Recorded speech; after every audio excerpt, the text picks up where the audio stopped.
Isa na namang magandang umaga sa ating lahat. It's another Sunday in the life of our maestro. It's a good news for all of us. God has answered our prayers, your wishes. Lahat po ng mga aabang po. Eto na ang sagot ni Lord. Okay, kasi sa araw na ito, si Kuya LJ ay kasama po natin ngayong araw na ito. Bakit? Ayan, pupunta na tayo. Dahil God has answered your prayers, magpapatahin na tayo ng kanyang mga uniform at sa mga iba pang kakailangan niya. Okay, so katulad pa ng Mesmo sa Bigan, may migraine tayo, pero hindi na natin sasayangin ang oras nito para gampanan na natin ang mission. Okay, so yan, kuya, good morning naman sa kanila, sa mga followers, viewers ni Kuya LJ.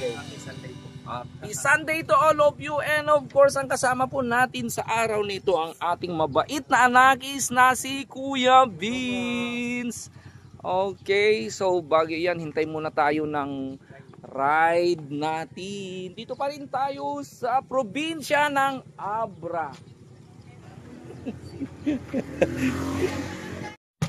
Wala nga ang ating sasakyan, pero ayan, ang ating maestro.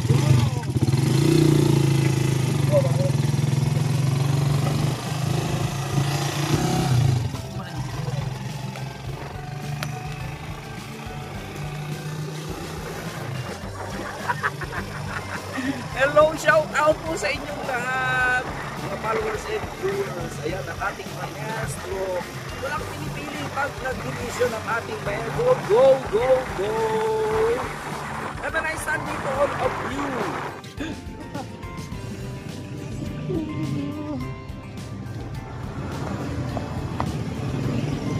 Close naman yung mga yung mananahi. Kaya lakad muna at maghanap kung saan tayo makakahanap.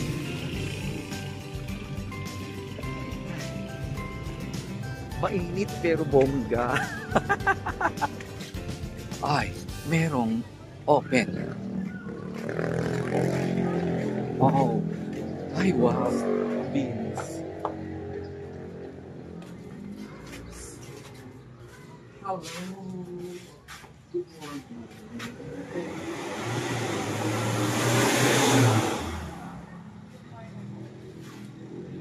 Ano po?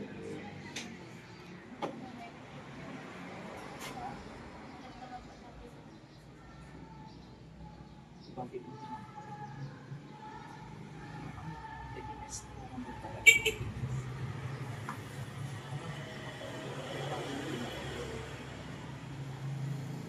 Wala pa yung modista, lumabas pa kasi Sunday naman yan, kaya we have to be back later. Habang hinihintay natin yung modista, I think we need to eat muna. Dito muna, diba? Kesa pupunta tayo doon, maglalakad. And it's very, very hot. Panahon dito muna, pagtiyagaan muna. And later on, lalabas tayo. And then, I think this is more safe for us to stay. So, dito muna tayo usap.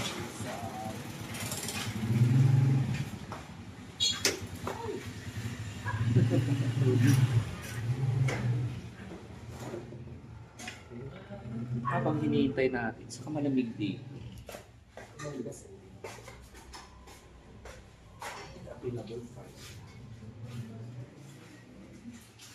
Price lang ang available.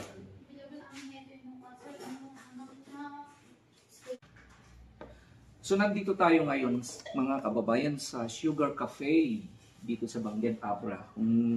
Mismo, dyan mismo sa kabila yung kung saan tayo magpapatahi ng mga bagong uniform ni Kuya LJ. Pero bago yan, patingin ng uniform mo, Kuya LJ. So ito ang one set. Ito pala ang ano. Tingnan mo naman na talaga. Ang hirap ng batang ito Imagine for 2 years na iisang kanyang uniform wherein every night siya ay naglalaba. Diba? So, kaya maganda yung pagpunta natin sa kanila nung nakita natin yung talagang kalagayan. Ganito pala. Yun ang natuklasan natin. Then, since no iblinag natin si Kuya LJ, okay, so marami po talaga ang nag-reach out. Kumbaga, nag-uunahan na sila. Dahil marami na nag-uunahan, and then, sabi siguro, paano yan? Madami ng mga uniform. Okay. So, unahan sa lahat po, isa sa mga sponsor na, isang sponsor po nagpaabot. Siya po ay from Canada. From Toronto, Canada. Ano yung sponsor po, tatawagan po natin siyang si Mami Yeng. Hello po Mami Yeng. Si Mami Yeng po ay taga Santa Domingo, Ilocos Sur, Pada tayo nga Ilocan. So ayan po. So today po dito po yung binigay ni Mami Yeng na 1,000. Oh, yan, Mami Yeng for LJ 1,000. And then also hindi lang si Mami Yeng. Ayun pang nag-reach out din isa ring kapatid natin from Seattle, Washington. And then ayaw na namang sabihin yung pangalan. So pangalanan po natin siya ng Mami Mabel. Okay? So ayan. So si Mami Mabel po ay nagpadala din po ng 6,000. Okay? 6,000 pesos din para sa uniform ni LJ. At according to Mami Mabel, yan, bilhin mo siya ng uniform. Okay? Yan, so yan, if we are going to add this, okay, makakabili tayo siguro ng tatlong uniform pong mabibili nito. Then, including shoes na rin siguro. Okay, kaya napakaswerte. Maraming salamat po Mami Mabel ng Seattle, Washington. God bless you and your family also. And also to Mami Yeng from Toronto, Canada.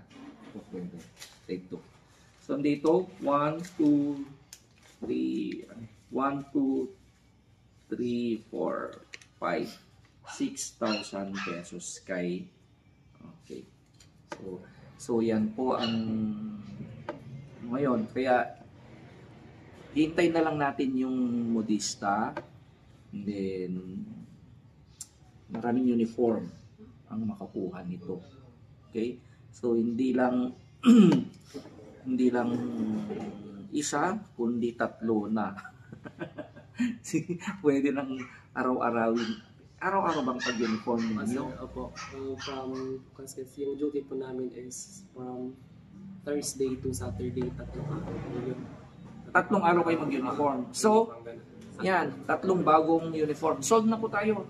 4 na ang uniform niya. Thursday, Friday, and Saturday. Okay, so may extra ka ng uniform. Okay.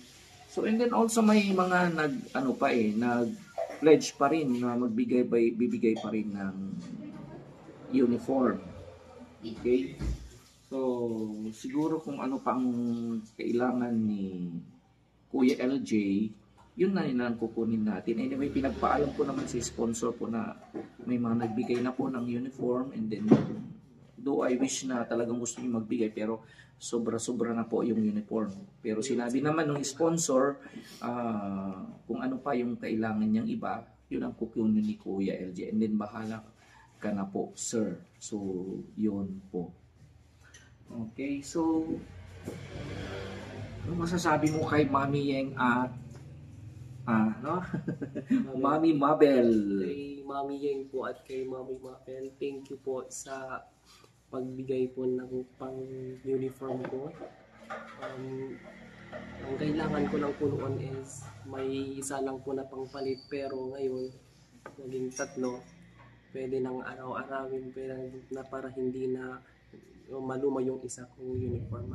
Maraming salamat po dahil nabigyan na naman po ako ng isang blessings. Today is Sunday, talaga Sunday blessing talaga. Salamat po. Sir Jude, Mami at Mami Mabel. Of course, si Mami Mabel. Yes, sir. So, hindi ang sinabi ko, hindi ako nakapag agad. I was in the university yesterday also, and then Sunday ngayon. Yan po ang available do kahit na hindi hindi magandang ano ng ating maestro, talagang inano natin para ma-solve na yung mission natin para kay LJ. So, sobra-sobra ng uniform. Yes, Di na pwedeng, pwede na rin ako mag-uniform ng extra. Hindi naman ako nurse. So, once again, maraming salamat po. Talaga, deserving naman ng batang to. Yun sa mga dumating po na tulong.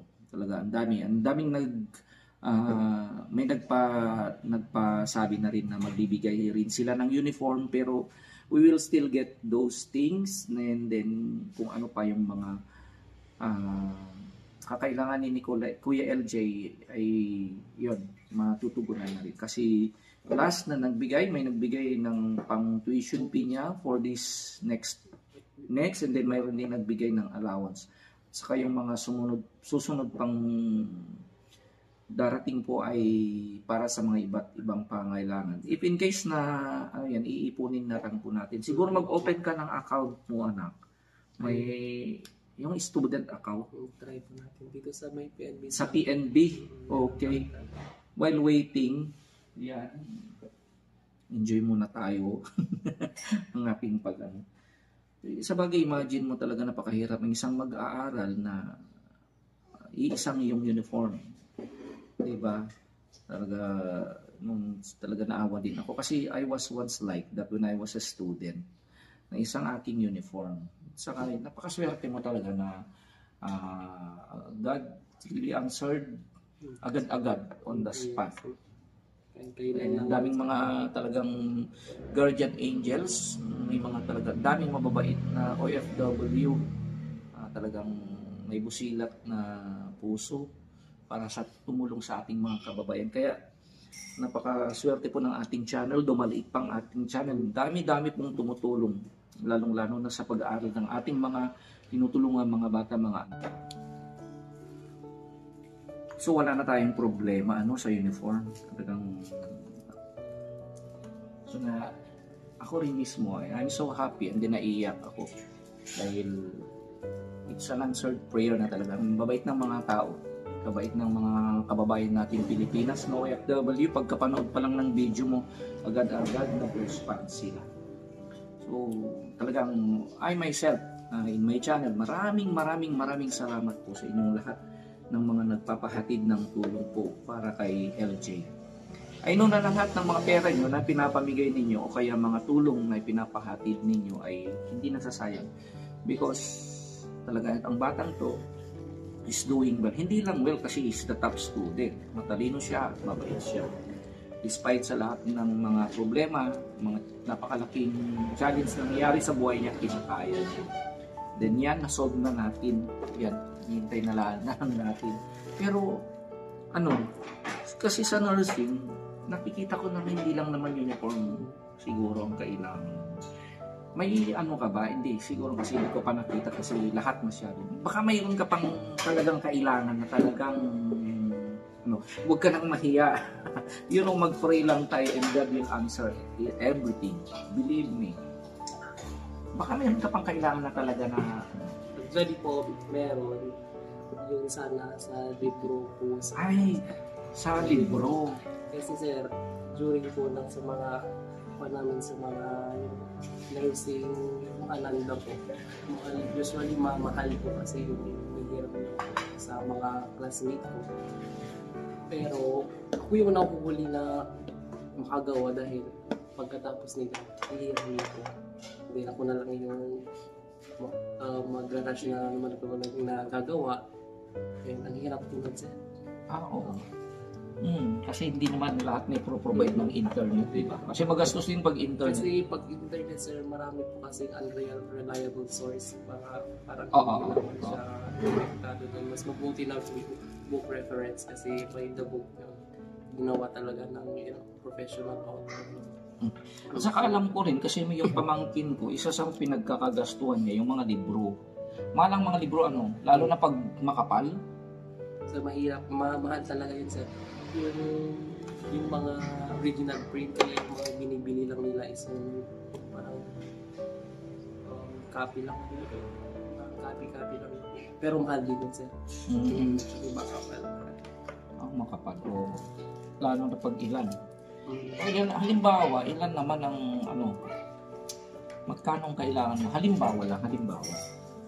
Usually po kasi, yung subject po namin is may libro talaga yun. Pero since yun nga kapag may problem tayo sa financially, hindi natin makayang bumili. Sa subject ko po na yun, meron po akong tatlong kasi subject na need po ng libro sana for references. Kasi hindi ka naman makagagawa ng activity mo yun. Kasi lalo na po sa drug handbook, yung mga listahan ko ng mga gamot ko, doon po nakalagay. Mabasa ko yung mga nursing diagnosis, doon din po yung salanta. Mga more or less po, mga 3,000 po. So, kailangan niya ng 3,000. Oo, kasi mahal kasi ang libro. Pero kung ako lang, mas gugustuhin ko pa rin na magbasa ng mga libro. Although mga bata ngayon, ayaw na nilang maglibro. So, mas kung wala, ganun kasi, nung high school ako, hirap na hirap ako kasi wala akong libro eh. Lalo sa private school noon, we have to rent a book. Pero ako wala akong libro. Kaya ganun din ang case. Para kaya when I was in college, dyan sa Divine, mismo dyan kasi, ginagawa ko kasi, since I don't have money, sa lahat ng magabakante ko, nasa library lang ako. Nagbabasa ako ng mga libro. Kaya nabasa ko lahat ng mga pre-press, mga Reader's Digest, English. Kaya doon ako nagkakakuha noon ng mga idea regarding mga vocabularies. Kaya when I took the examination for the civil service, naipasa ko lahat. Yung from sub-proof up to proof. Then, when I take the board, when I took my board exam, wala akong review. All I had was to read, stay in the library. And I do believe na mas pa rin pag may libro kasi mayroon kang mga babasahin. Okay? Ganda naman ng wish niyan. Okay, so kasi po during po the duty, hindi naman po pwede yung cellphone tapos mabuti na lang may book ka pa na scan kasi bawal talaga mag-cellphone. May na po lahat. Saka nakakaano pa rin ang mata kasi pag sa radiation. Saka what if walang kuryente? Tapos walang signal. Walang signal. Hindi ka naman makapag-browse. At least kung may libro ka, pwede lang kahit offline use. Walang kuryente, walang load, walang pang-internet. Pwede kang magbasa, pwede kang makagawa ng activity using po that book. Hirap naman. Pero kain muna tayo. Yan, French fries. Yun lang available mo. And then after that, we will take our lunch. So, regarding that book, so, yan ang sinabi ko kanina. Ang daming mga nag-reach out para bigyan ka ng uniform. Di ba sinabi ko? And then, pag nagbigay sila lahat, hindi dami ng uniform. Kaya tinatanong ko kung ano pang kailangan. Dahil, ayan, agad-agad, we will answer that book, magkakaroon ka ng libro. So, sinabi mo kanina, kinakailangan mo ng 3,000 pesos. Dahil isa sa mga sponsor po natin from Chicago, tatawagan natin po siyang Uncle JP or Uncle Jules. Okay, pakigreet mo. Hello po, Uncle JP and Uncle Jules from Chicago. Dahil si Uncle, may regalo siya sa iyo. Okay? So may regalo siya, masusod na yung librong yan. Baka hindi lang 3,000 ang kakailanganin mo. So I will magbigay po siya ng 1, 2, 3, 4, 5, 6,000. So dito po Uncle Jules, Uncle JP. So para kay Kuya LJ, yan. So sold na po ang libro ng ating matalinong bata. Hindi na siya magkakaproblema. So, maraming salamat po Uncle Jules for your help. So, rest assured po na hindi po masasayang yung tulong ninyo dahil siguro at this point in time, magiging mas matalino pa, magiging mas magaling pa ang ating tinutulungan dahil mayroon na siyang libro. Okay? So, you want to greet Uncle JP? Kay Uncle JP po, thank you po sir. Ahead sir. Yun lang talaga po yung sana pagkaroon ng libro pero at this time na pagbigyan ulit na meron na pang pagbili ng libro. Thank you po dahil sa walang sawa po pagbigay, pagsuporta po sa akin sa mga pangangailangan ko sa school. Actually, this ano ba yan?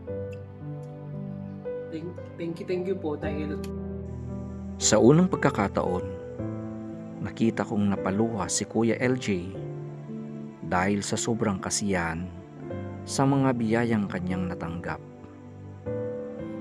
Habang kami nag-uusap, nasambit niya na mahirap siyang magkakaroon ng bagong uniform at mga aklat na kakailanganin niya dahil sa sitwasyon ng kanyang mama. Kaya sobrang kanyang pasasalamat.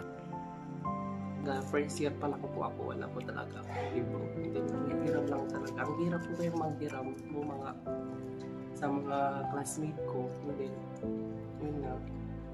Pagkatapos nila, ako manghihiram, tapos ako naman yung late magpapasa ng activities. Though nakapagpasa naman ako, pero late nga lang. Minus points na naman. Yun lang. Tapos, very thankful po dahil ngayon meron akong pambili ng libro. Hindi na makakasabay na rin ako sa mga classmate ko. Maraming salamat po. Okay. Yung gumigilid ang luha ni Kuya LJ. Yan ako rin mismo. Sige nga. So I feel you. Ang anakis nito pareho kami ng situation. Okay, so you are so lucky once again sa lahat ng mga sponsors po na nagpaabot ng tulong para sa ating anakis na si LJ. Maraming salamat po kay Mami Yeng. Okay, Kabsat, kumusta? From Toronto, Canada. Then Mami Mabet from Seattle, Washington. And Uncle JP from Chicago. Thank you very much po.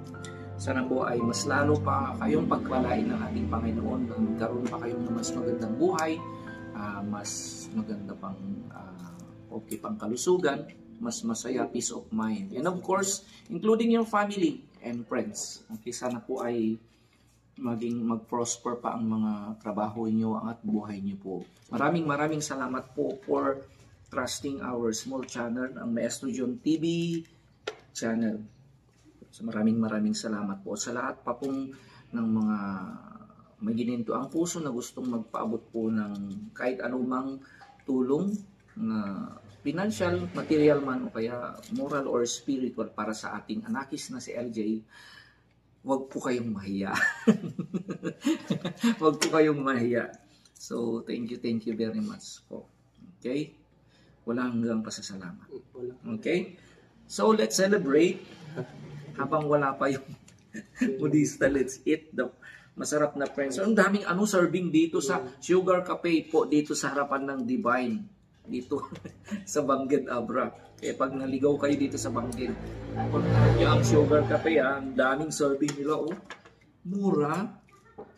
Kaya yung kape nila, ang sarap. Nakilaki pa. Milk tea niya. And ang pinakamaganda, they serve. Very mabait ang mga nagsaserve dito. Thumbs up po. Dumating na rin ang ating hinihintay. 100 years. Okay? Kasi pagbabalik pa tayo, another gastos. It's okay. Okay lang, mother. Maghintay na lang kami. Sa pagkakataong ito, ay nakita kong buhay na buhay si Kuya LJ.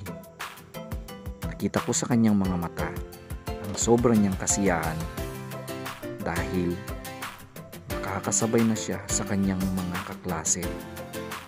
Pati rin ang modista ay napakasaya niya dahil nakwento ko ang buhay ng batang ito. Kaya nang sinabi kong dito ako magpapatahi ay talagang hinintay niya ang aming pagpunta. Kaya napakalaking pasasalamat namin sa mga sponsor natin.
So once again, tapos na po tayo dito sa Glacier Restaurant. Let's go. Tapos na rin tayo sa mission natin sa araw nito. Maraming salamat once again to our sponsors, Mami Mabel and Tito Jones.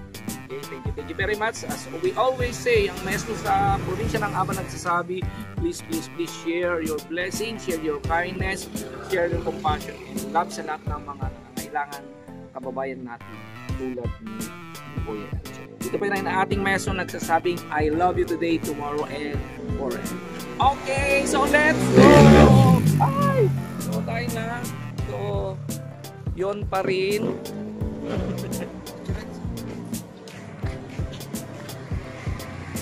So let's go muna, mag-lunch muna tayo before you go home mga boys dahil may susunod pang mission ng ating maestro. Okay? So let's be as usual. Lakad pa rin.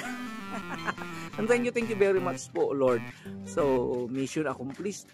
Another mission accomplished today, Sunday. God bless all of you. Okay. So thank you once again.